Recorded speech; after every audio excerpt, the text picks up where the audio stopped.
Show de bola. Todo mundo vivo? É? Tranquilos? É bom. Umas perguntinhas aqui legais aqui dos alunos de casa. Rafael Nogueira, de Magé, Rio de Janeiro.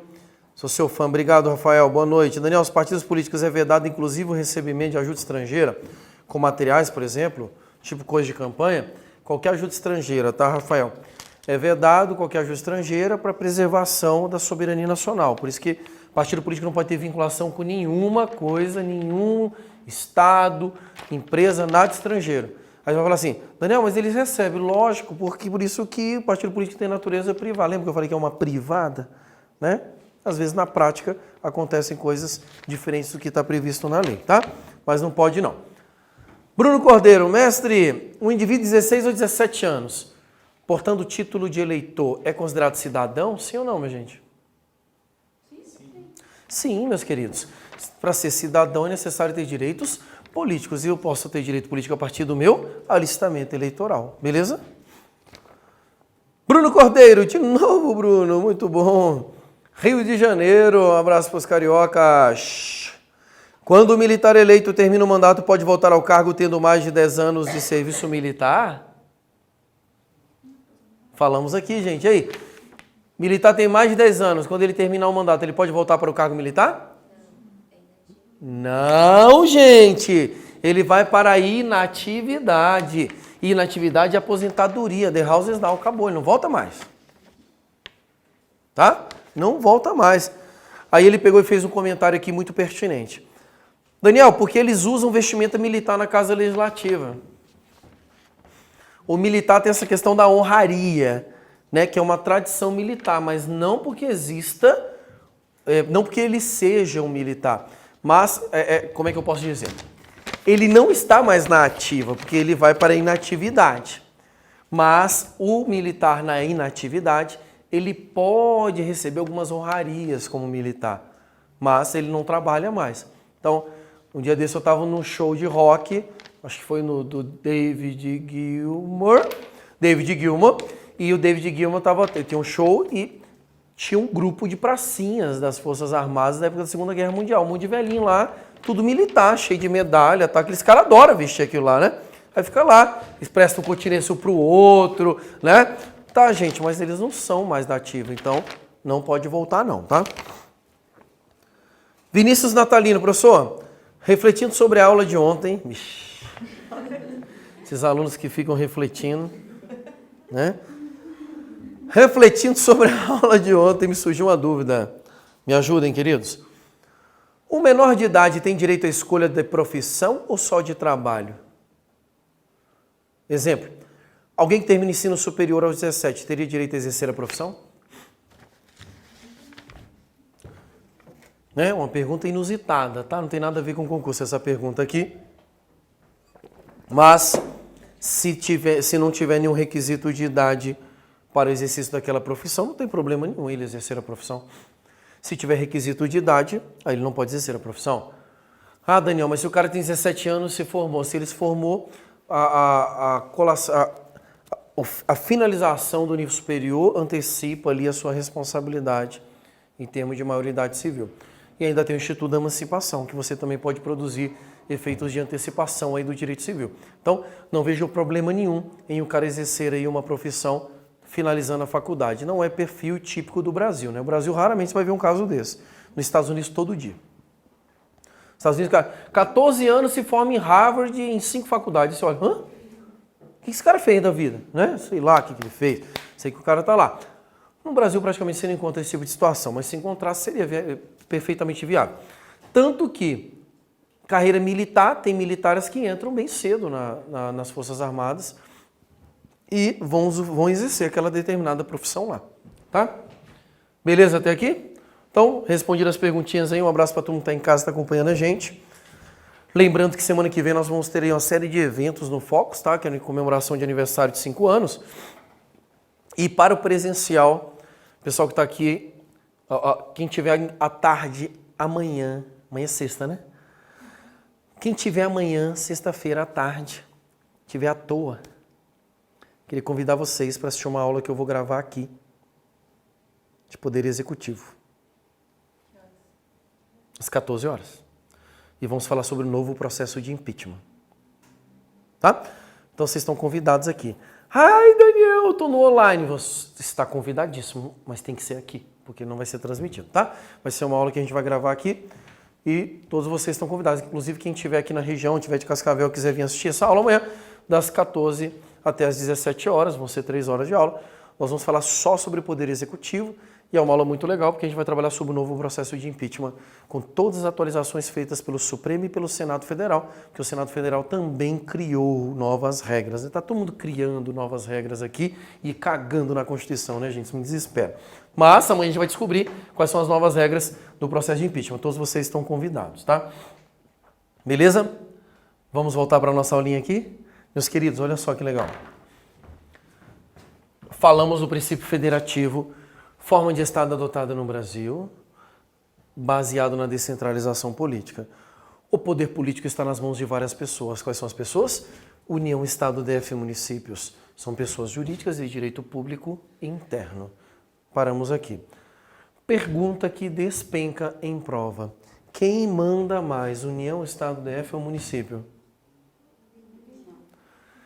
Ninguém manda em ninguém. Então guarde, não existe hierarquia entre os entes federativos.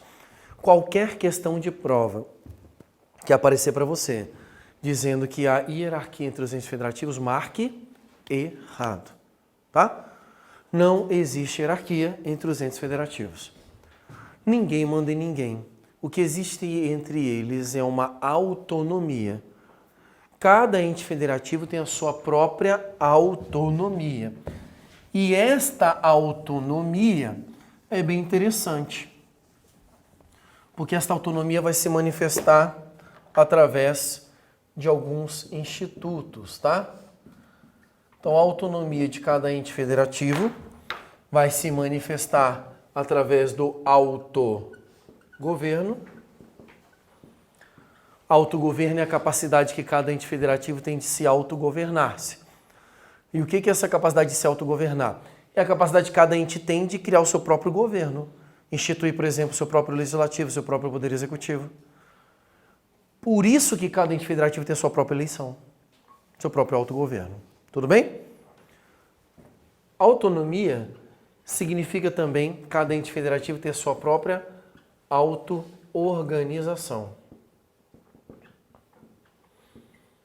Auto-organização, eu não sei se tem hífen, tá, gente? Aí quando não sei se tem hífen, eu coloco sem hífen, mas vocês, por gentileza, pesquisem tarefa de casa de língua portuguesa. Pesquisem se tem hífen. Tem ou não tem? Tá vendo? Então vão estudar, seus vagabundos, né? Pablito, ninguém sabe que se tem hífen também. Vou deixar aqui sem hífen, só para vocês terem que estudar. Mentira, já porque eu não sei. Auto-organização. Auto-organização, eu acho que aqui tem, porque aqui tem 12 palavras iguais, não é? Não parece? Esquisito, né? Ah, ela está pesquisando. Auto-organização. Queridos, auto-organização é a capacidade que cada ente federativo tem de se auto-organizar através das suas constituições ou leis orgânicas. Tá? Então, União, Constituição, Estado, Constituição, DF, município, lei orgânica. Essa é fruto da sua própria auto-organização. Temos também a autolegislação. Autolegislação. Autolegislação é a capacidade que cada ente federativo tem de autolegislar. Criar suas próprias leis. Cada ente federativo cria sua própria lei. Por isso que tem lei federal, lei estadual, lei distrital, lei municipal. Achou, lindo? É. Tem? Auto-organização? Os três tem? Falei, gente, olha aí seus bisonhos aí, ó. Ó, hífen nos três. Autogoverno, você tá segundo a lei, o negócio novo aí, né? Não tem uma parada nova da língua portuguesa aí? É isso mesmo? Novo... foi tirado, mas acho que esse tem sim, a auto-organização tem. Ih, gente, ela falou, acha, senti convicção nenhuma. Pablo, por gentileza, né? Visite essa turma aqui, carreira administrativa, ó. Então, autogoverno, auto-organização, autolegislação são características da autonomia de cada ente federativo. Cada ente federativo se autoestrutura, tá? Eles têm autonomia. Uma pergunta que sempre cai em prova é a seguinte: qual desses entes tem soberania? União, Estado, DF ou município? Quem, gente? Guardem isso, nunca mais esqueça. Ninguém tem soberania. Qualquer questão que aparecer em prova dizendo que um ente federativo tem soberania, marque errado. Inclusive União, que é o que mais cai em prova. Tá? Porque por alguma razão as pessoas acham que União tem soberania. E não. Nenhum ente federativo tem soberania. A soberania é atributo que pertence ao pacto federativo, a todo mundo junto.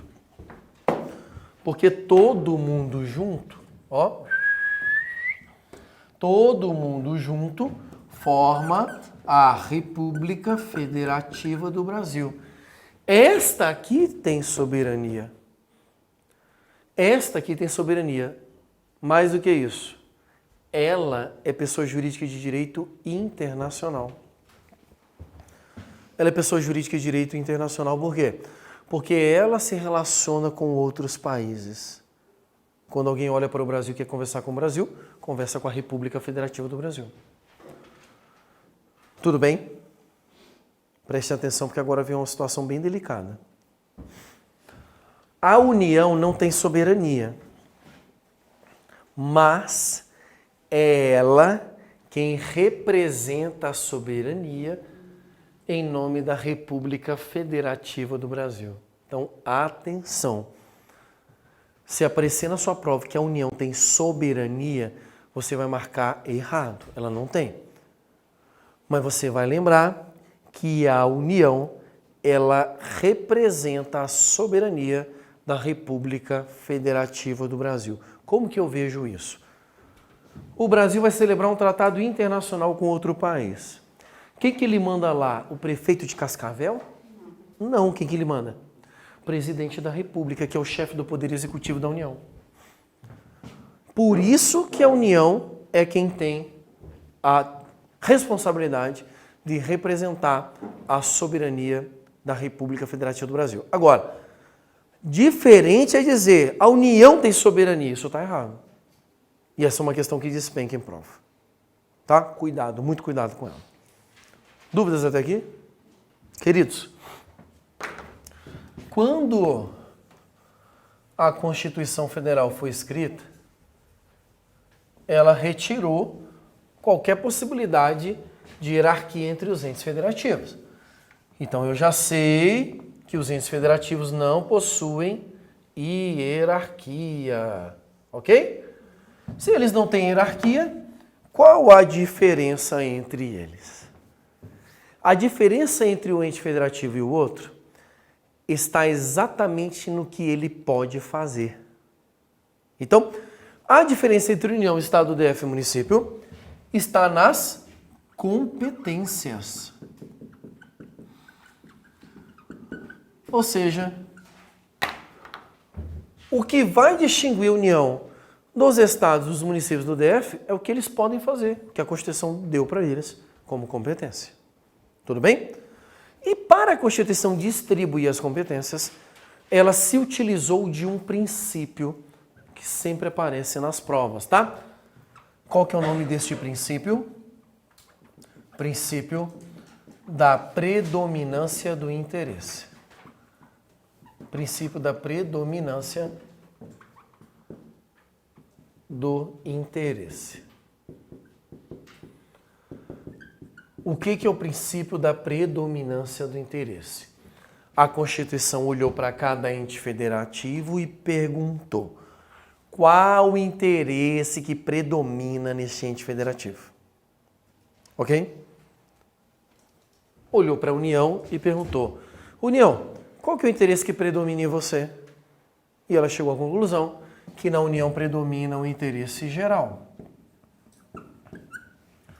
Ou nacional, já apareceu em prova assim, interesse nacional.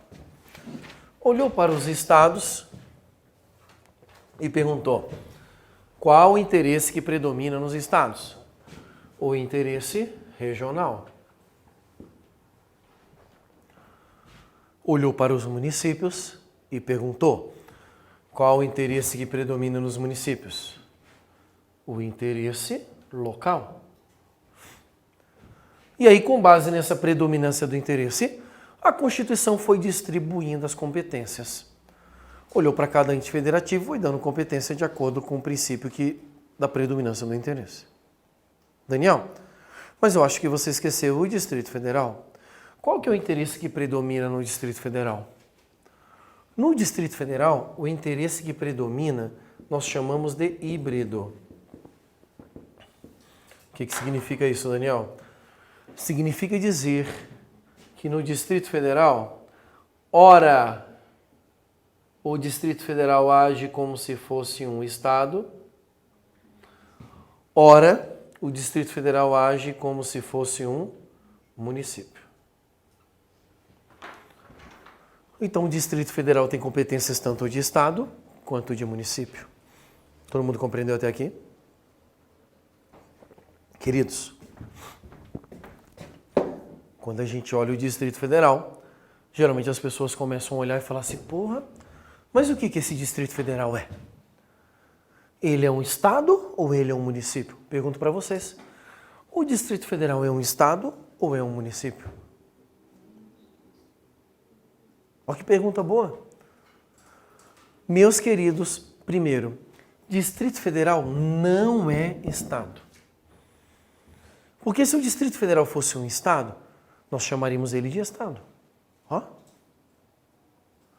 O Distrito Federal também não é um município. Porque se o DF fosse um município, eu chamaria ele de município. Então, Daniel, o Distrito Federal é o quê? Distrito Federal. Mas aí não resolve a vida do aluno. E o aluno começa a perguntar caraminholas. Tá, Daniel, mas o Distrito Federal é a mesma coisa que dizer Brasília? Sim ou não? Sim ou não? Não, queridos, o Distrito Federal não é Brasília. Ok? Tá, Daniel, mas o Distrito Federal é a mesma coisa que falar capital federal? Sim ou não? Distrito Federal é a mesma coisa que capital federal? Sim ou não? Sim ou não, gente? Claro que não, gente. Guarde isso, tá? Distrito Federal não é capital federal. Caraca, velho. Então começou a ferrar tudo aqui. Ah. E Brasília é um município? Sim ou não? Sim ou não? Claro que não, gente. Brasília não é um município. Então, olha só todos os mitos que podem cair na sua prova. Por que DF não é capital federal? Porque a capital federal é Brasília. Essa é a única definição jurídica de Brasília. Por que Brasília não é município? Porque a Constituição proíbe a divisão do Distrito Federal em municípios. Então, não existe município no Distrito Federal. Ok? Distrito Federal é um ente federativo, Brasília é a capital federal e pronto. Na prática, o DF foi criado para albergar Brasília. Então, o DF é um retângulo recortado dentro do estado de Goiás. E dentro do estado de Goiás tem um aviãozinho lá no meio chamado Brasília. Brasília é isso aqui. Em volta de Brasília existem as chamadas cidades satélites. Quem já foi em Brasília sabe. E o que são essas cidades satélites?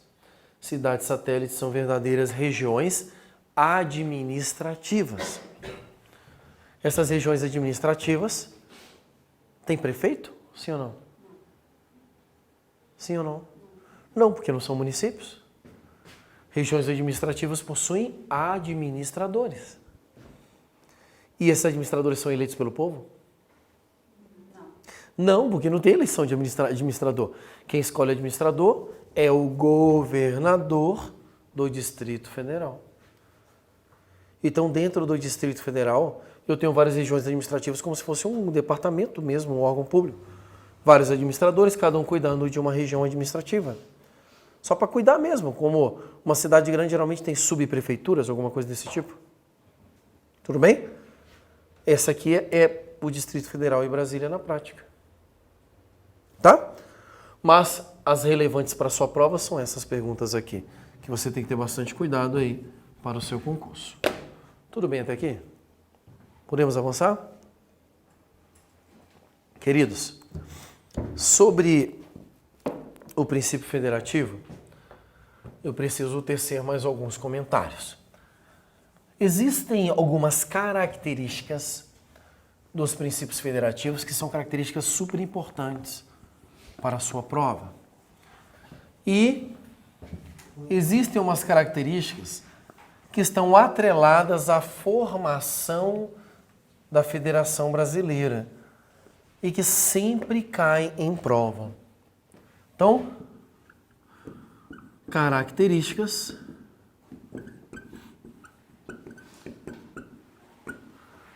da formação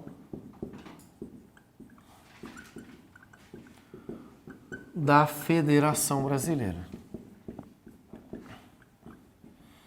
Características da formação da Federação Brasileira. Ok? Características da formação da Federação Brasileira. Queridos, quais são as características da formação da Federação Brasileira? São características que revelam como a Federação Brasileira ela surgiu. Primeira característica dela, muito cobrada em prova, a doutrina diz que a Federação Brasileira é classificada como centrífuga. Então, a Federação Brasileira é classificada como centrífuga. O que significa uma federação centrífuga? Meninas, me ajudem. O que é uma centrífuga, né? Centrífuga, se você chegar em casa e ligar a máquina de lavar na função centrifugadora, ela vai começar a girar, não vai? E aí a roupa que está no meio da máquina, quando ela começa a girar, ela faz o quê? Vai para fora. Ela faz este movimento. Este movimento é um movimento da física, chamado força centrífuga. É o movimento que expulsa o objeto para fora. Ele faz este movimento, à medida que gira. Por que a Federação Brasileira é classificada como Federação Centrífuga? Porque a formação da Federação Brasileira se deu a partir de um Estado unitário, que nós éramos, e ele se dividiu. O poder era central e este poder se descentralizou.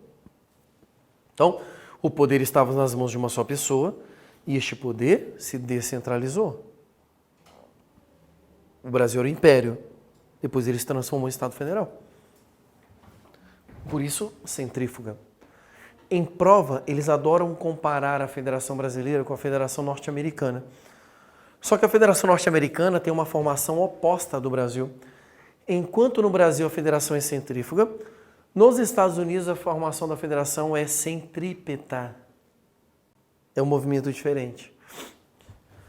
Nos Estados Unidos a formação da federação é de fora para dentro. Eu tinha um poder em cada estado e eles abrem mão deste poder em prol do poder nacional. Por isso que o nome do país é Estados Unidos da América. Eram vários estados soberanos, eles se juntam, abrem mão da sua soberania em prol da soberania nacional. É diferente do Brasil.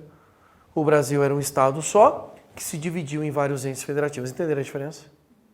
Tudo bem? Então, primeira característica da Federação Brasileira. Ela é uma federação centrífuga. Segunda característica.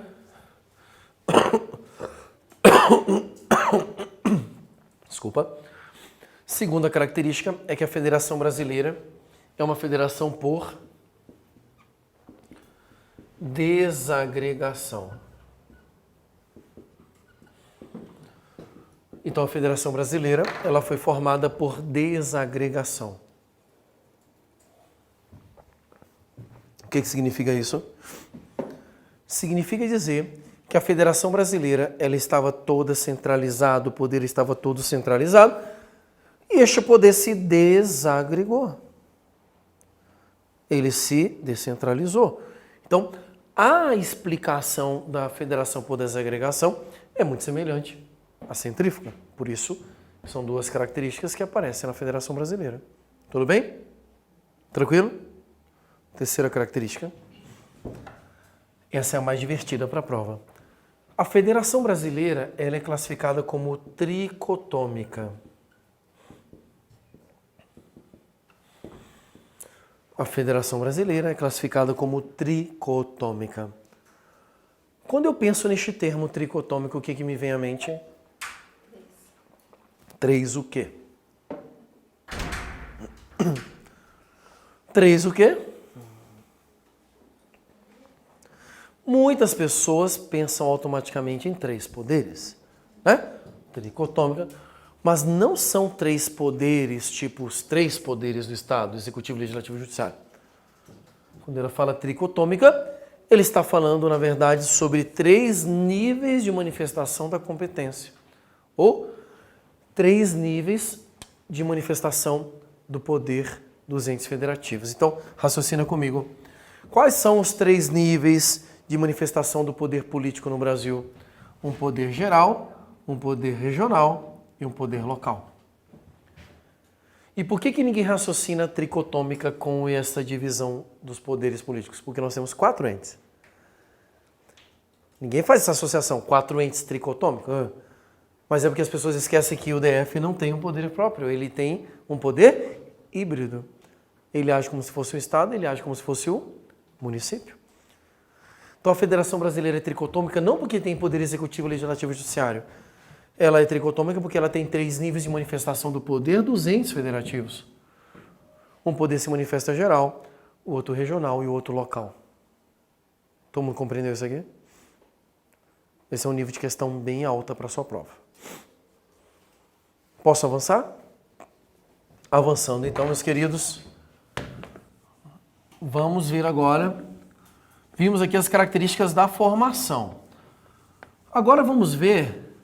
Não sei porque que eu apaguei aqui tudo, né? Vamos ver as características. Características da federação em si. Características da federação em si. Então, a primeira característica da federação em si, do princípio federativo, é que o princípio federativo é considerado pela Constituição como uma cláusula pétrea. O que significa dizer que a Federação Brasileira é uma cláusula pétrea? Este princípio significa dizer que ele não pode ser abolido do texto constitucional. O princípio federativo não pode ser abolido do texto constitucional. É isso que significa ser uma cláusula pétrea. Por quê? Porque as cláusulas mais importantes do Estado brasileiro são protegidas como cláusula pétrea. Cláusula de pedra é aquela cláusula que não pode ser retirada da Constituição Federal. E o princípio federativo é uma delas. Logo, a Federação Brasileira não pode ser abolida no texto constitucional. Todo mundo compreende até aqui? Beleza? Pergunta de prova. A Federação Brasileira pode ser alterada? Sim ou não? Sim. Pode ser modificada? Sim. Pode ser abolida? Não. Então, a cláusula pétrea, esta proteção, só vai proteger o princípio federativo dele ser abolido, mas ele poderá ser modificado, que é uma das primeiras coisas que nós vamos estudar após terminarmos aqui os princípios. Tá? Dúvidas até aqui? Esta regra, esta característica dele ser uma cláusula pétrea, acaba produzindo uma segunda característica. Uma segunda característica do Pacto Federativo. O Pacto Federativo brasileiro, ele é indissolúvel. Indissolúvel significa dizer, atenção, hein? Indissolúvel significa dizer que é proibida a secessão. Proibida a secessão ou separação. Significa dizer, isso aqui tudo é princípio da indissolubilidade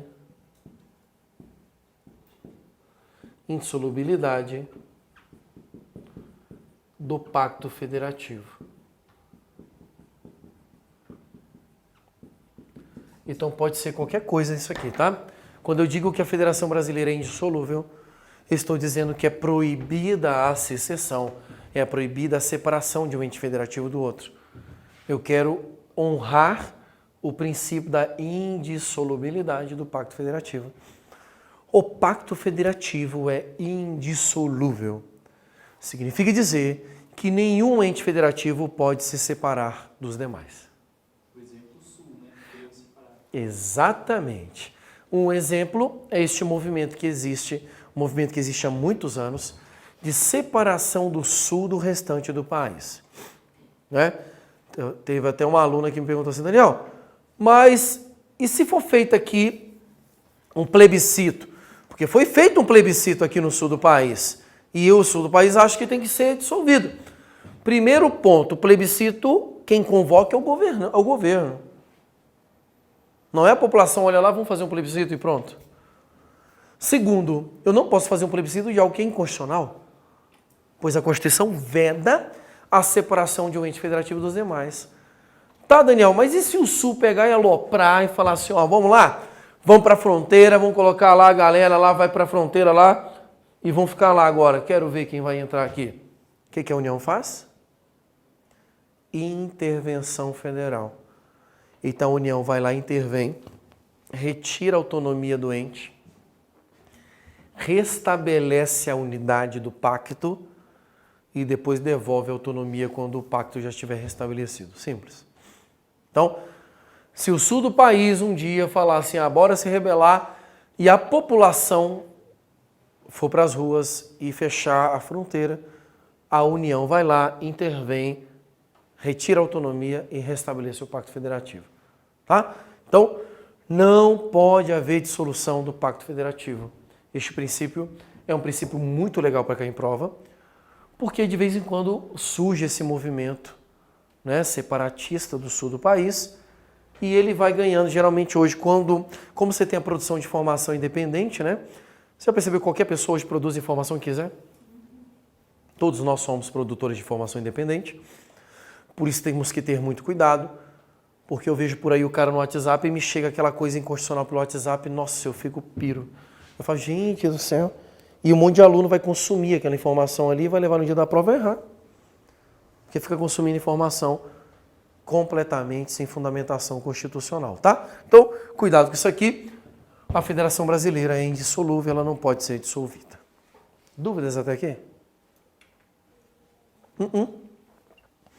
Se não temos dúvidas, eu acho que eu coloquei uma questãozinha bacana que já dá pra gente fazer aqui. Vamos ali?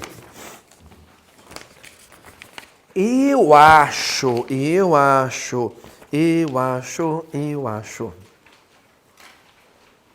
Ó, legal. A 4, sabia, tinha colocado um bagulhozinho aqui. O 4.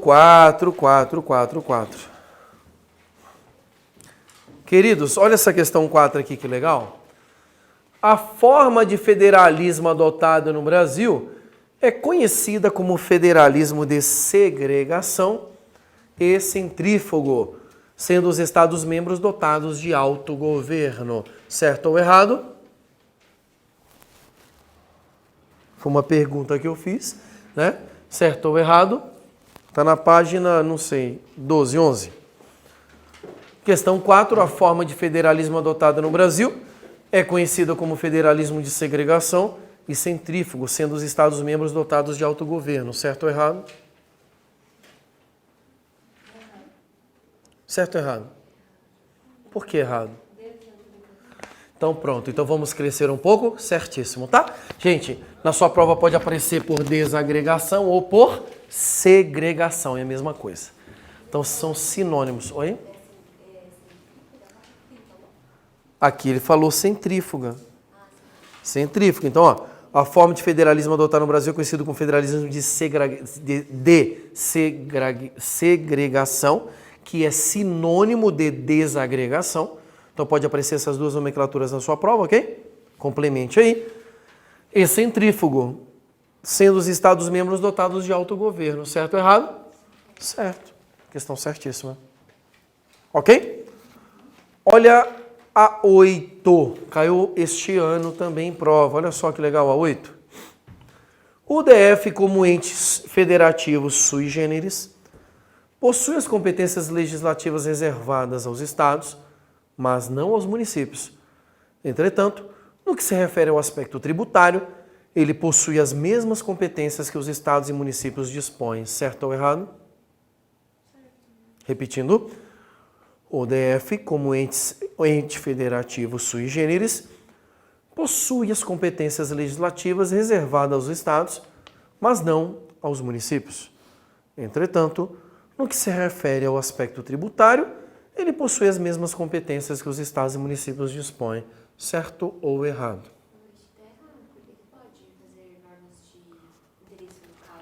Exatamente, está errado. Olha o que ele falou aqui. Mas não aos municípios, está errado. O DF tem competência de estado e de município, não só nas questões tributárias. Ok? Tem um instituto jurídico, uma figurazinha muito interessante.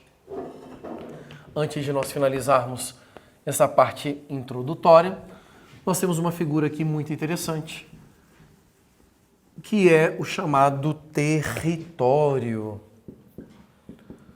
Mas este território aqui não é o espaço geográfico onde o Brasil está localizado, tá? Esse território aqui é um instituto jurídico que pode ser criado no Brasil. O Brasil já teve, o pessoal mais antigo deve lembrar. Antigamente o Brasil tinha territórios.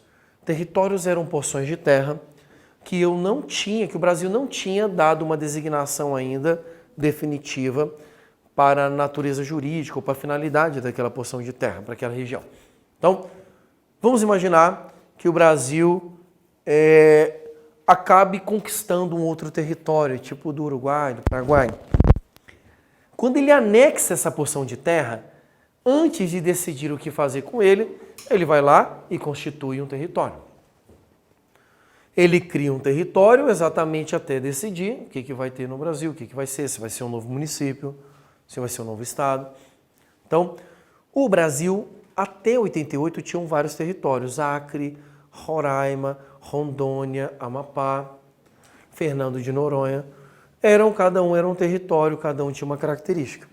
88, eles se transformaram em entes federativos. A grande pergunta para a sua prova é: território, o Brasil não tem hoje. Pode ser criado novos territórios no Brasil, sim ou não? Sim ou não? Sim, e vamos aprender daqui a pouco como se cria. Segundo, território é um ente federativo, sim ou não? Não, porque território não tem autonomia. Ok? Território não tem autonomia política. Qual a natureza de um território? Alguém lembra? Autarquia federal. Então guarde isso. A natureza jurídica de um território é de autarquia federal. Logo, toda a sua autonomia fica nas mãos da União. Autarquia federal, autonomia nas mãos da União. Então a União, se ela quiser, ela cria um território e ela cuida deste território. Tá? O território não vai ter autonomia própria e ficará subordinado aí aos ditames da União. Tudo bem? O Brasil não tem território hoje, mas nós veremos que o Brasil poderá criar novos territórios. Por que o território é importante para a prova? Porque geralmente em prova eles perguntam assim: a organização política administrativa do Brasil é formada pela União, Estado, DF, município e território. Marque errado. porque território não é ente federativo.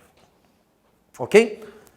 Acho até que eu coloquei aqui, olha essa questão aqui, 9, que legal, gente. Os territórios não são entes federativos, ok? Na hipótese de vir a ser criado um território federal, ele não disporá de representação na Câmara dos Deputados nem no Senado Federal. Uma questão muito boa de prova. Certo ou errado?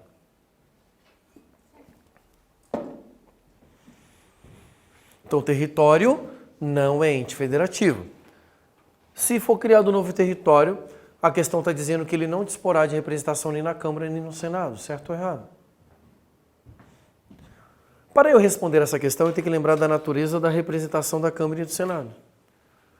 A Câmara é formada de representantes do povo. O Senado é formado de representantes dos estados e DF, ou seja, dos entes federativos. Território é ente federativo? Não, então não tem senador. Território tem gente morando lá? Sim, então tem povo. Logo, representante na Câmara. Entenderam aqui? Então, apesar do território não ser ente federativo, ele vai possuir representação na Câmara dos Deputados, porque no território tem pessoas morando. E a Câmara é representantes do povo. Cada território poderá eleger 4 deputados. Mas não elegerá nenhum senador da República. Todo mundo compreendeu até aqui? Questãozinha muito legal para sua prova. Tanto que acabou de cair aí, na Polícia Civil de Pernambuco. Qual que ele não sabe? O senador? Senador, porque senador é representante de ente federativo. Ele não é ente federativo, mas ele pode ter deputado, porque deputado é representante do povo. E dentro do território, geralmente, tem pessoas morando. Ok? Tranquilo até aqui? Aqui a gente finaliza essa parte introdutória sobre os entes federativos. E agora nós vamos entrar no estudo mais propriamente aqui do artigo 18 da Constituição Federal. Tema super bacana, super cobrado em prova e que geralmente acaba sendo aqui um diferencial para os alunos que se propõem a estudar, tá? Então, a parte da organização política administrativa, ela é uma parte que a participação do professor é muito pequena. A participação do aluno é muito grande. Porque a maior parte do conteúdo relevante para a prova dependerá do seu trabalho pessoal de memorização desses institutos para a sua prova. Então, geralmente as questões de prova perguntam quais são as competências dos entes federativos, né? E aí vai perguntar qual que é a competência da União, qual que é a competência concorrente, privativa. Nós vamos aprender aqui como devemos enxergar essas competências. Mas saber quais são é uma atribuição totalmente sua, que você vai ter que fazer como trabalho pessoal aí de conquista pessoal, tá? Antes de adentrarmos nessa estrutura, né, das competências, nós acabamos de ver que o Pacto Federativo pode sofrer modificações. Então, a primeira regrinha que aparece na sua prova é exatamente sobre a criação de estados e territórios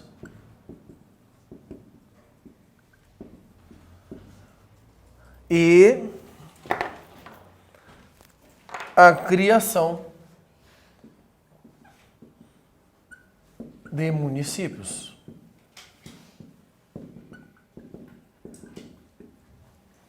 Criação de estados e territórios e criação de municípios.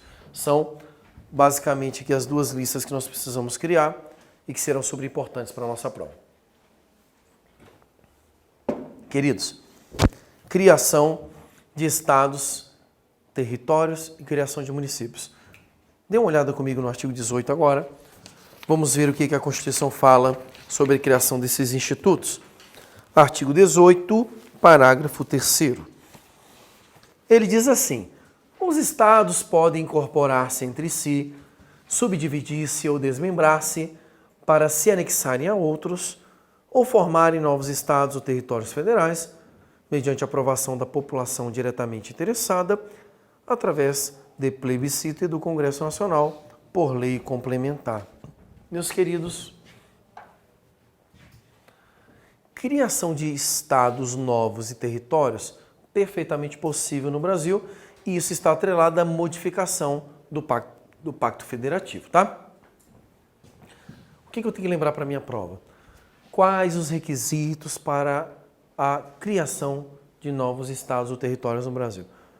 Primeiro requisito, tem que haver um plebiscito. Tem que haver um plebiscito com a população diretamente relacionada à criação daquele novo estado, daquele novo território. Lembram-se o que é um plebiscito? Consulta popular feita antes da decisão governamental. E por que eu tenho que fazer um plebiscito e não um referendo? Porque antes de criar um novo estado, eu tenho que perguntar se a galera quer ou não. A Constituição mandou fazer plebiscito, eu faço plebiscito. Ok? Depois que eu fizer o plebiscito, se a população autorizar, o Congresso Nacional vai editar uma lei complementar federal. Lei complementar federal. Esta lei complementar federal é a lei que vai criar um novo estado. Então, primeiro passo, faça um plebiscito. Se a população falar sim, pode criar um novo estado, o Congresso Nacional tem que aprovar uma lei complementar. Queridos, se ele está dizendo lei complementar na Constituição, não pode vir outra coisa no lugar de lei complementar. É lei complementar, pronto, e acabou. Se vier na tua prova apenas a palavra lei, marque errado, porque tem que ser lei complementar. Aqui a Constituição se utilizou de um princípio da reserva legal. Reservou este tema para ser tratado mediante lei complementar. Tudo bem até aqui? Ok? Existe uma terceira característica, um terceiro requisito, que não aparece aqui no artigo 18, tá? Mas ele vai aparecer nas atribuições do Congresso Nacional, lá no artigo 48. E qual que é esse terceiro requisito? Eu vou até colocar de outra cor. Oitiva da Assembleia Legislativa. Oitiva da Assembleia Legislativa. Queridos, olha só. Na tua prova pode aparecer a oitiva da Assembleia Legislativa ou não.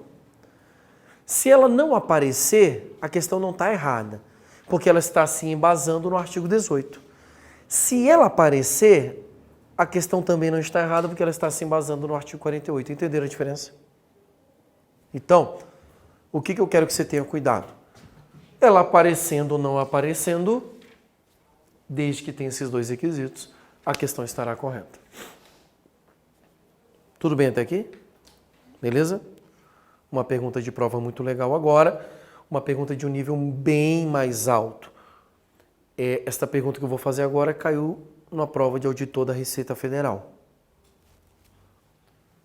O plebiscito, a decisão deste plebiscito vincula o Congresso Nacional a criar o novo Estado? Sim ou não? Vamos lá? O plebiscito, a decisão do plebiscito vincula o Congresso Nacional, sim ou não? Não. Sim ou não? A resposta é depende. Se o plebiscito disser não queremos um novo Estado, vincula o Congresso Nacional. O Congresso Nacional não pode criar um novo Estado se o plebiscito decidiu que não quer. Ok? Agora, se o plebiscito disser queremos um novo Estado, o Congresso Nacional vai ter o ok. mas ele vai ter que aprovar uma lei. E a aprovação dessa lei depende de quê? De votos. Então, a aprovação do plebiscito não vincula o Congresso Nacional à criação do novo Estado. Porque a criação do novo Estado vai depender da aprovação de uma lei. Agora, a rejeição no plebiscito vincula o Congresso. O Congresso não pode criar um novo Estado se o plebiscito não autorizar. Viu que questão top essa aqui? Tudo bem até aqui? Tá? Isso é um plus para aqueles alunos que estão estudando no curso de carreiras e estão pensando assim, nossa, eu quero fazer analista da Receita. Inclusive hoje saiu uma mensagem nova, né? Não sei se vocês viram, mas estão vindo por aí 3 concursos que nós estávamos esperando há muito tempo e agora ele deu uma andada boa, que é o ATA, que é nível médio, assistente técnico do Ministério da Fazenda, tá? Já desenrolou agora. Analista da Receita e auditor da Receita Federal. 3 concursos ultra mega power top que se desenrolaram hoje. E nos próximos dias nós deveremos ter aí, eu acredito que até meados de 2017, alguma coisa formalmente constituída ou autorização, ou já escolha de banca, coisa desse tipo, tá? São 3 concursos muito bons que pegam aí pessoal de nível médio, nível superior, todo mundo que quiser fazer. Quem está aqui nesse curso dá para fazer, quem está estudando para outro concurso dá para fazer. São concursos excelentes que dão para vocês fazerem, ok? Questãozinha top aqui para vocês. Dúvidas sobre a criação de Estado ou território? Não? Vamos agora então ver como é que é a criação de município.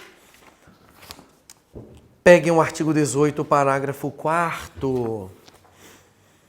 O artigo 18, parágrafo 4º diz: a criação, a incorporação, a fusão e o desmembramento de municípios, faciam por lei estadual, dentro do período determinado por lei complementar federal, e dependerão de consulta prévia, mediante plebiscito, às populações dos municípios envolvidos, após divulgação dos estudos de viabilidade municipal, apresentados e publicados na forma da lei. Uia!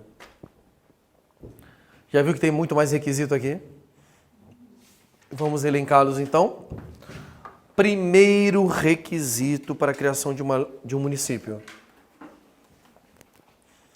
Primeiro requisito, tem que existir, tem que ser editada uma lei complementar federal,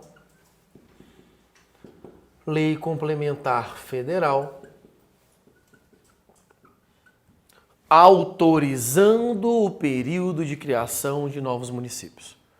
Então, primeiro requisito, tem que haver uma lei complementar federal autorizando a criação de novos municípios.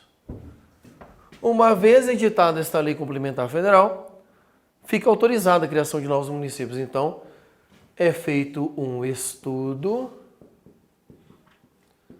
de viabilidade municipal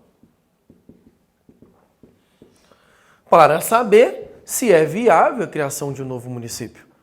Estudo de viabilidade municipal para descobrirmos se é viável a criação de um novo município. Uma vez feito o estudo, convoca-se o plebiscito. Convoca-se o plebiscito da população diretamente envolvida para a criação daquele município. Convocou o plebiscito, aprovou edição de uma lei ordinária estadual, cara. Olha que top. Cuidado com as diferenças entre a criação de estados, territórios e a criação de município, porque elas não caem em prova, elas despencam em prova. Então, criação de município. Primeiro, eu edito uma lei complementar federal. Esta lei complementar federal, ela autoriza a criação de novos municípios. Aí é feito o estudo de viabilidade municipal. Estudamos e vemos, quanto que vai gastar, quantos vereadores terão, quanto que o prefeito vai ganhar. Estudo de viabilidade para ver qual que é o território. Tem que ver se é possível criar um município. Feito isso, nós temos aqui um plebiscito. O plebiscito convoca a população. E aí, galera, cria um município? Cria! Aí é editada uma lei ordinária estadual. Olha só como é que isso aqui é bacana para sua prova. Você está vendo que tem lei complementar federal nos dois? Só que na criação de estado e território, a lei complementar federal é a lei que cria o ente. A lei complementar federal no município não é ela que cria o ente. Ela só autoriza. Quem cria o ente é a lei ordinária estadual. Então essa diferença aqui é uma diferença muito cobrada em prova. Porque geralmente se o cara não tiver isso aqui bem certinho na cabeça, ele acaba confundindo a finalidade das duas leis. Todo mundo compreendeu? Então seria mais ou menos assim. O Congresso vai lá, cria a lei complementar federal, dizendo como se fosse um edital. Atenção, estados! Estão abertas inscrições para a criação de novos municípios até o dia 30 de dezembro. Por favor, preencha o requerimento no site criaçãodemunicipio.gov.br até o dia 30. Não perca! Taxa de inscrição, R$50. Aí coloca lá. Aí os estados vão lá e escrevem os municípios que eles querem criar. Aí, cada município produz seu estudo de viabilidade municipal, é feito plebiscito, e a lei que cria a lei ordinária estadual. É assim que funciona. Todo mundo compreendeu? Tá claro até aqui? Comum em prova, diferença entre os dois. Então, você tem que decorar isso aqui, você tem que decorar aquilo lá, porque no dia da tua prova eles vão te perguntar exatamente isso aqui. Tudo bem? Aprofundando agora. Queridos, a Constituição é de 1988, não é? Até hoje, esta lei complementar federal não existe. Ok?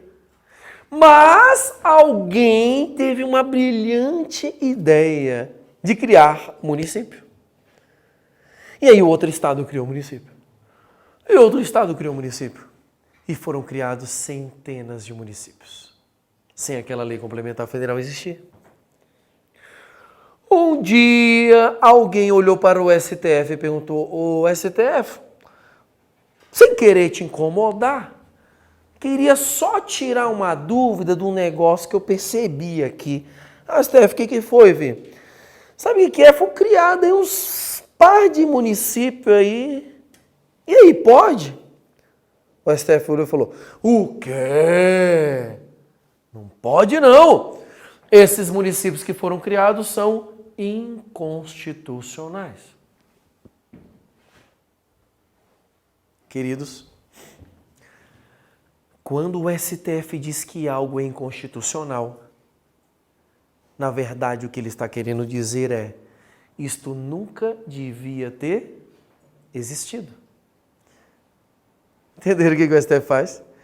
Só que o STF olhou e parou e falou assim: cara, como é que eu vou dizer que aquele município nunca existiu?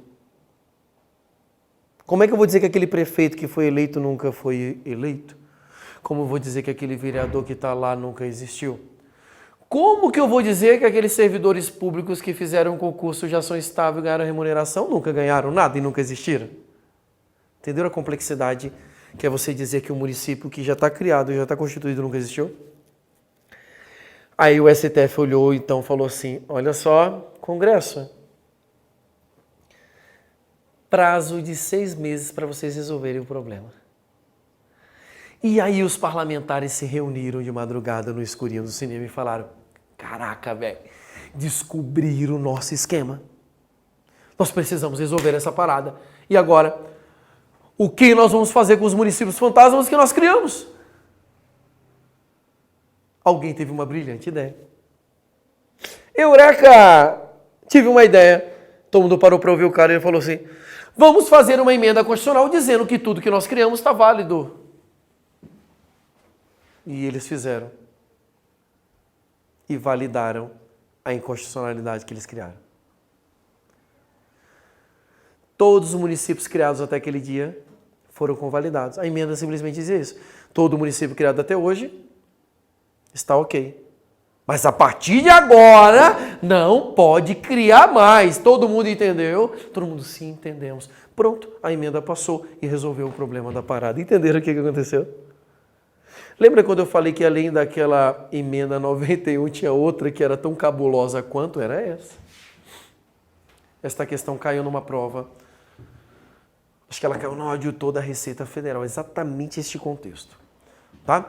Então, como essa questão pode cair na sua prova? Primeiro, ele pode perguntar se essa lei existe. Essa lei não existe. Então, se te perguntar na tua prova, hoje pode criar município ou não? E por que hoje não pode criar município? Porque falta uma lei dizendo que pode criar município. Entenderam? Ela não existe. Mas daí? E daí tem que ter essa lei complementar federal autorizando a criação do município. O Congresso está tramitando com ela há 20 anos. No dia que aprovar, aí abre a possibilidade, já tem uma fila de mais de 100 municípios para serem criados. Mas eles estão com medo do STF ver de novo, né, descobrir, porque a sociedade mesmo não tem ideia do que a gente está falando aqui, né, gente? Se não fizer município, ninguém tem nem noção do que a gente está conversando aqui. E a Constituição Federal? Todo mundo entendeu o que eu expliquei? Para a nossa prova, eles podem cobrar o caso concreto? Podem, como já cobraram, tá? Mas o natural da questão de prova é cobrar o que está aqui nesse quadro aqui, exatamente essas questões, essas diferenças. Alguma dúvida sobre o que eu falei? Professor, Pode falar. essa daí é para a criação do município. Aquele outro lá que você tinha falado antes é o território, né? E o distrito? O distrito é o quê? O Distrito Federal? Não, o distrito. Essas cidades têm distrito de não sei o quê. Não, os distritos, eles não são entes federativos, tá? E eles podem ser criados, segundo a Constituição Federal, os próprios municípios podem criar distritos próprios ali exatamente para poder organizar, melhorar a organização. Ele não tem autonomia política, mas é só para organizar administrativamente, né? Então ele tem uma atribuição de melhorar a organização. Então geralmente ocorre com regiões limítrofes que vão crescendo, aquele município vai crescendo, crescendo, crescendo, e aí começa a ficar uma região que já tem uma estrutura própria. Geralmente aqueles bairros que são longe do centro, que já tem todo o comércio, tem banco, tem tudo, aí os caras podem criar distritos lá. A Constituição fala que pode. Depois a gente vai ver nas competências. Tudo bem até aqui? Acho que eu coloquei uma questãozinha dessa aqui para vocês. Olha só. É legal que a gente já vê logo como cai em prova.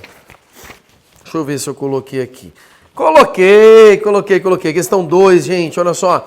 Questão que acabou de cair agora em 2016 no Tribunal de Contas do Estado do Pará, hein? Vamos lá? Questão 2. A criação de território federal pelo Congresso Nacional, mediante lei complementar, independe se resulte de desmembramento de Estado da Federação, de consulta à Assembleia Legislativa do Estado interessado, devendo ser precedida de aprovação da população diretamente interessada. Repetindo, a criação de território federal pelo Congresso Nacional, mediante lei complementar, independe, se resultante de desmembramento de Estado da Federação, de consulta à Assembleia Legislativa do Estado interessado, devendo ser precedida de aprovação da população diretamente interessada. Esta é uma questão muito boa. Ele está certo ou errado? Ele está errada. Lembra quando eu falei que pode aparecer ou não pode aparecer? Se aparecer, apareceu e tem que estar lá. Então, quando ele fala aqui que independe de consulta à Assembleia Legislativa do Estado interessado, questão errada. Por quê? Porque se vai ser feito um desmembramento de Estado da Federação para a criação de um novo município, tem que ter a oitiva da Assembleia Legislativa. Por isso que a Constituição traz isso aqui lá nas competências do Congresso Nacional. Ok? Todos os demais requisitos estão ok. O único problema foi que ele disse que não depende da oitiva da Assembleia Legislativa. Beleza? Tranquilo até aqui? Tá? Tipo de questão que pode aparecer na sua prova. Vamos avançar? Queridos, avançando.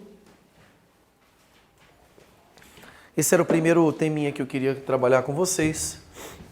Agora vamos falar das vedações que a Constituição impôs sobre os entes federativos, tá? vamos falar sobre as vedações que a Constituição impôs sobre os entes federativos. Estas vedações aparecem no artigo 19 da Constituição Federal. E elas, vez ou outra, acabam caindo em prova. Olha o que diz o artigo 19 da Constituição Federal. Ela diz assim: é vedado à União, aos estados, ao Distrito Federal e aos municípios: 1. Estabelecer cultos religiosos ou igrejas, subvencioná-los, embaraçar-lhes o funcionamento ou manter com eles ou seus representantes relações de dependência ou aliança, ressalvada na forma da lei a colaboração de interesse público. Por que a Constituição disse que é vedado este tipo de relação entre o Estado e a Igreja? Porque o Estado brasileiro é um Estado laico. Então, esse dispositivo, ele acaba revelando claramente a laicidade do Estado brasileiro. E quando a gente fala da laicidade do Estado brasileiro, nós queremos dizer que não existe relação entre Estado e Igreja. Mas eu pergunto, esta separação entre Estado e Igreja é uma separação absoluta, sim ou não? Nunca o Estado e a Igreja poderão dar as mãos? Olha só o que ele diz no finalzinho. Ressalvada na forma da lei a colaboração de interesse público. Então, a separação entre Estado e Igreja, ou seja, a laicidade do Estado, não é uma laicidade absoluta. Por quê? Porque é possível que o Estado e a Igreja, quando houver colaboração de interesse público, deem a mão. Vamos pegar um exemplo? Pergunto para vocês. Eu resolvo fundar a igreja do Daniel Sena dos últimos dias. Chego aqui em Cascavel, vou lá na prefeitura e falo assim: senhor prefeito, você pode, por favor, me doar um lote lá no centro de Cascavel para eu fundar a minha igreja?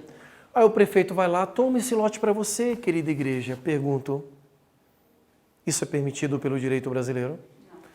Não, porque o Estado não pode ajudar nem atrapalhar nenhuma igreja. Ok? Todo mundo entendeu? Já faço um segundo exemplo e já te passo a palavra. Segundo exemplo.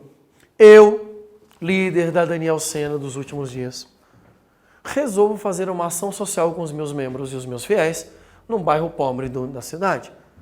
Vou levar os médicos da minha igreja, os advogados, vou levar os dentistas, vamos levar sopa, distribuir brinquedos e fazer atendimento gratuito. Eu olho no clima-tempo e percebo que vai chover e eu não tenho nenhuma tenda para proteger a minha equipe. Chego na prefeitura e falo: prefeitura, eu vou fazer uma ação no bairro pobre. Tem como você me emprestar as suas tendas para eu fazer essa ação? Pergunto, esta colaboração, ela é possível? Sim.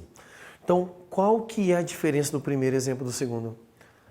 Todas as vezes que a ação da igreja se confundir com a ação do Estado, essa será uma colaboração de interesse público. Então, Estado e Igreja poderão dar mãos uns aos outros. Entenderam a ideia? Fala, querido. Com base no primeiro exemplo, que as igrejas não pagam impostos? As igrejas não pagam impostos porque a Constituição disse que elas não deveriam pagar impostos.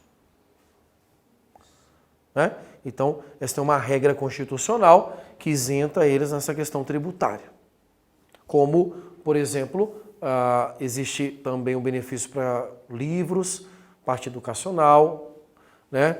ONGs. Então, tem várias instituições que vão ser protegidas por isso aí, incluindo as igrejas. Por quê? Porque a igreja, em tese, não tem fins lucrativos.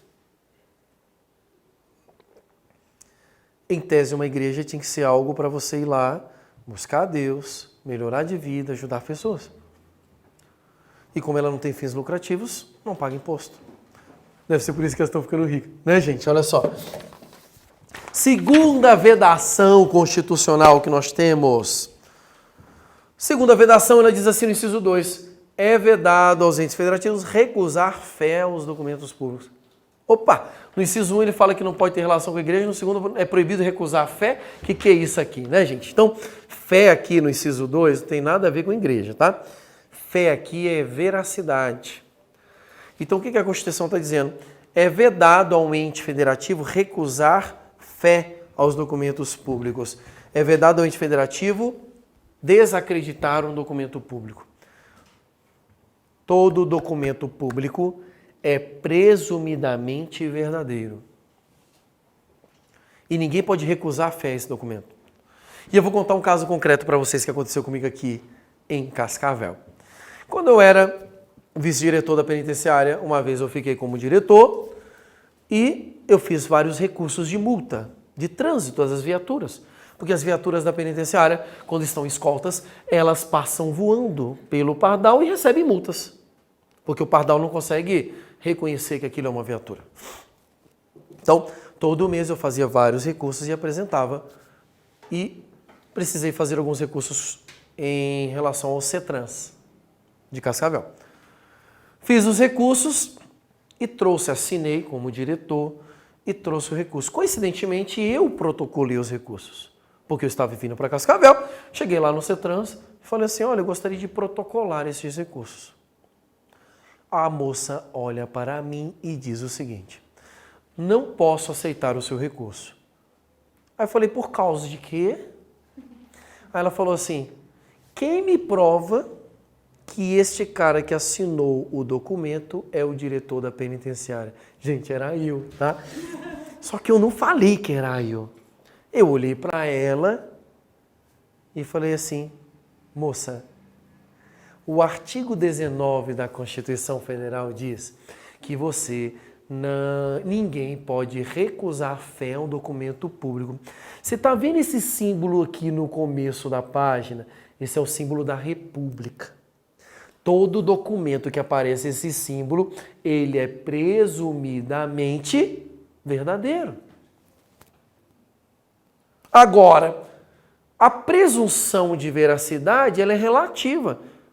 Prove que ele é falso e acabou a conversa. Mas você não pode recusar. Aí ela não sabia o que falar, olhou para mim e falou assim, mas nem vai ser aceito esses recursos. Falei, pronto, a senhora é a Jari? Eu perguntei para ela.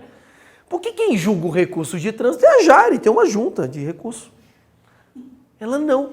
Eu falei, por gentileza, protocole os meus recursos. E vai ser artigo 19. Tipo, aí ela, aí ficou brava lá, resmungando, protocolou o recurso e, obviamente, que eles foram indeferidos, né, gente? Foram indeferidos. Por quê? Porque eu provoquei toda essa situação. Mas isso foi um típico exemplo de recusa de fé de documento público, não pode. Tanto que um documento público não precisa ir para o cartório para ser autenticado. Porque a assinatura do servidor público tem fé pública. Entenderam a ideia? Tá? É isso que esse dispositivo quis dizer. E aí a terceira vedação é vedado aos entes federativos criar distinções entre brasileiros ou preferências entre si. Então aqui nós temos dois detalhes importantes. Primeiro, é vedado ao ente federativo criar distinção entre brasileiros. Então, não pode haver distinção entre os brasileiros. Fala, sorridente. Não pode haver distinção entre brasileiros. Tá? Não pode haver distinção entre brasileiros. Então, os entes federativos têm que tratar todos os brasileiros da mesma forma, ressalvados os casos em que a Constituição mesmo criou essa distinção entre os brasileiros. Tudo bem? Vimos isso na aula passada. Depois ele coloca aqui, é vedado aos entes federativos criar preferências entre si. Nenhum ente federativo é melhor que o outro, nenhum ente federativo é superior ao outro, por isso que eles não podem se tributar, que é outra característica também da natureza tributária. Ente federativo não pode tributar o outro. Então, por exemplo, a viatura da União não paga IPVA. Entenderam, né? Porque um ente federativo não pode tributar o outro. Tá? É isso que a Constituição quis dizer nessas vedações aqui. Tranquilo? Para a gente fechar essa aula, né? Rapidamente, artigo 20, são bens da União. Meus queridos, o artigo 20, quando cai em prova, cai a literalidade do texto constitucional. E você tem que ter muito cuidado com os dispositivos do artigo 20. Minha sugestão, decore. né? Tu vai ter que ler, reler, triler, vai decorar isso aqui. E aí, assim, quando ele fala são bens da União, tem umas coisas que são lógicas. Por exemplo, olha o inciso 1. Os que atualmente lhe pertencem. Lógico, né? Que se pertence à União é bem da União. Ou que vierem a ser atribuídos. Tá? Então tem uns assim, tem uma lógica, um sentido. Inciso 2. As terras devolutas, indispensáveis à defesa das fronteiras, das fortificações e construções militares, das vias federais de comunicação e preservação ambiental definida em lei. O que é terra devoluta? O termo terra devoluta está atrelado ao termo terra devolvida. Tá? Então, devoluto vem de devolvido. Eram terras na época do Império. Lembra quando tinha as capitanias hereditárias? Quem estudou isso aqui na quinta série lá? O que acontecia? Os capitães pegavam um pedaço de terra e davam para uma pessoa. Falavam assim, ó, cuida e tudo que você ganhar, você passa uma parte para mim. E algumas pessoas não deram conta de cuidar. Então o que eles faziam? Devolviam a terra.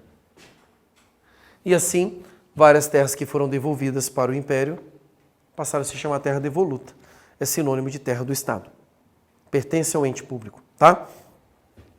Pegadinha de prova, hein? Toda terra devoluta é da União? Não. Só é da União se ela for indispensável à defesa da fronteira, beriri, caixa de fósforo. Tem que estar isso aqui. Porque se ela não for essa terra devoluta aqui, ela não será da União, ela será dos Estados. Então, atenção. Se a terra devoluta não for necessária ou indispensável à defesa da fronteira, fortificação, construção, vias, ela será uma terra devoluta pertencente aos Estados. Tudo bem? Inciso 3. Lagos, rios e quaisquer correntes de água em terrenos do seu domínio ou que banhem mais de um Estado, sirvam de limites com outros países ou se estendam a territórios estrangeiros ou dele provenham, bem como os terrenos marginais e as praias fluviais. Tudo isso aqui é bem da União. Você veja, ele pode trazer um caso concreto, por exemplo, rio que banhe mais de um Estado, bem da União. Se o rio está dentro do Estado, bem do Estado, mas se ele banha mais de um Estado, bem da União. Se está na fronteira do país, bem da União, está aqui, simples. Agora, gente, o inciso 4 não foi Deus que escreveu. Leiam comigo. São bens da União. As ilhas fluviais e lacustres nas zonas limítrofes com outros países. Tranquilo aqui, não tá? Beleza? Então, quando a gente vai passar lá para o Paraguai, não tem uma ilha no meio lá do rio que está na fronteira? Bem da União. Ok? Aí depois ele continua. As praias marítimas. Ok, praias marítimas? Simples, né? Bem da União. Aí começa, gente. As ilhas oceânicas e as costeiras, excluídas destas, as que contenham a sede de municípios, exceto aquelas afetadas ao Serviço Público e à Unidade Ambiental Federal e as referidas no 26.2. Você percebeu que nessa ilha aqui ele criou uma exceção dentro da exceção? Então ele falou assim, ó, ilha oceânica ou costeira, bem da União. Excluída destas que tem sede de município. Então, se a ilha é costeira, mas tem sede de município, exemplo, Floripa, deixa de ser bem da União. Mas, se a ilha é costeira, tem sede de município, mas é utilizado para a Unidade Ambiental Federal de Proteção, aí volta a ser bem da União. Olha que loucura, gente. Para que isso? Para que isso? Para cair na sua prova. Então, cuidado com esse inciso 4, porque ele cria essa exceção dentro da exceção. Tudo bem? Depois ele fala aqui, recursos naturais da plataforma continental da zona econômica exclusiva e do mar e o mar territorial. Queridos, esse aqui é o Brasil, tá?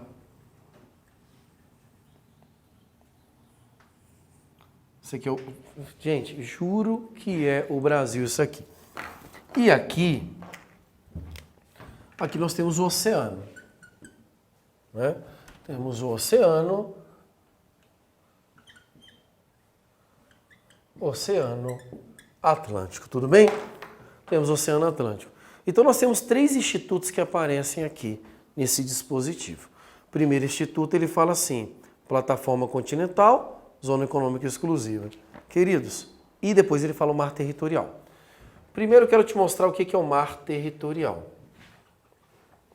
O mar territorial é a partir de um ponto base lá no litoral, na praia. Quem define este ponto base é a Marinha. Até 12 milhas marítimas. Isto aqui, mar territorial. A Constituição diz que isso aqui é bem da União. Ok? Depois, daqui para 200 milhas marítimas, nós temos a zona economicamente exclusiva. Mar territorial é bem da União. A zona econômica exclusiva não é bem da União, mas os seus bem, aquilo que você tira daqui é bem da União. Por isso que ela fala, quando fala mar territorial, ela fala o mar territorial. Quando ela fala da zona econômica exclusiva, ela fala os recursos naturais da zona econômica exclusiva. Bem da União, ok? E por último, a plataforma continental. Você já for à praia? Quando você entra na praia, você vai andando na areia, ela não vai descendo? Pronto. Imagine aquela porção de terra que você vai andando. E ela vai fazendo isso aqui. Até chegar lá, nas profundezas, onde tem aqueles monstros, né? E navios enterrados lá. Esta parada aqui é a plataforma continental. Ela é o prolongamento do solo para dentro do oceano. Entenderam? Recursos naturais tirados da plataforma continental, bem da União. Tranquilo? Chamo a atenção para vocês. Quando a gente fala disso aqui, é muito importante aqui o parágrafo 1º do artigo 20. É assegurado nos termos da lei aos estados, ao DF e aos municípios, bem como a órgãos da administração direta da União, participação no resultado da exploração do petróleo ou gás natural, de recursos hídricos para fins de geração de energia elétrica e de outros recursos minerais do respectivo território, plataforma continental, mar territorial ou zona econômica exclusiva ou compensação financeira por essa exploração. Viu a discussão que estava tendo das plataformas de petróleo aqui no Brasil? Se repassava, os royalties, se não repassava. Então isso é uma coisa que sempre afeta por conta deste parágrafo primeiro. Então, por exemplo, o município do Rio de Janeiro, ele recebe muito dinheiro da extração de petróleo que tem na Bahia. Geralmente, o município que tem algo perto, extração de água, recursos naturais, tem muito dinheiro. Exemplo, Foz do Iguaçu. Porque você tem aquela barragem lá. Aquela região da barragem recebe muitos royalties. É uma região muito rica, que recebe royalties daquela extração lá, por conta desse parágrafo. Tá? Outra coisa que eu chamo sua atenção, parágrafo 2º, a faixa de até 150 km de largura ao longo das fronteiras terrestres, designada como faixa de fronteira, é considerada fundamental para a defesa do território nacional e sua ocupação e utilização serão regulados em lei. Queridos, aqui tem o Paraguai, tá, gente? Eu juro que é aqui, tá? Que é o PI, ó. PI. Aqui é a fronteira do Brasil contra o país, não é? 150 quilômetros da fronteira é exatamente essa faixa de fronteira. Se você for servidor público federal e trabalhar na faixa de fronteira, você ganha adicional de faixa de fronteira. Daniel, por que quem trabalha na fronteira a 150 km ganha adicional de faixa de fronteira? Porque é uma merda morar na fronteira. Né? Porque geralmente é lugar um ermo. Então, acaba tendo um adicional disso aqui. Depois nós temos os terrenos de marinha e seus acrescidos. Terrenos de marinha são geralmente os terrenos que ficam na beira da praia. Os potenciais de energia hidráulica, recursos minerais, inclusive os de subsolo. Tá vendo esse termo inclusive? Em prova eles adoram dizer excluídos os do subsolo, tá? Pegadinha clássica. As cavidades naturais subterrâneas, sítios arqueológicos e pré-históricos e uma que despenca em prova, que é o inciso 11, terras tradicionalmente ocupadas pelos índios. As terras tradicionalmente ocupadas pelos índios não são dos índios, são bens da União. O que o índio tem sobre estas terras? Posse permanente apenas. Mas a propriedade, o domínio é da União. Beleza? Para fecharmos, perguntinha da Maria Dantas. Boa noite, professor. João Pessoa, Paraíba, um beijo. Ótima aula como sempre, valeu. No caso, a repartição de competência não é cláusula pétrea? Repartição de competência não é cláusula pétrea?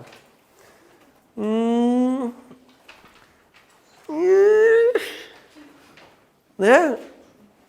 O princípio federativo é cláusula pétrea. A repartição de competência, não vejo como. A repartição em si é decorrente do princípio federativo, cláusula pétrea, mas as competências repartidas não. Tipo, o que é competência da União hoje pode deixar de ser da União, se a Constituição quiser, e dá para o Estado ou para o município, não tem problema não. Tá? Então, a competência em si, não. Mas a repartição é porque é a essência do princípio federativo, que é a cláusula pétrea. Tá? Beleza?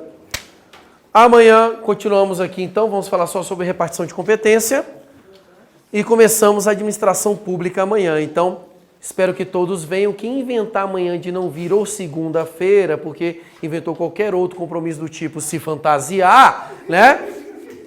Deixa quieto, depois a gente conversa. Beijo no coração, nos encontramos na nossa próxima aula, tá?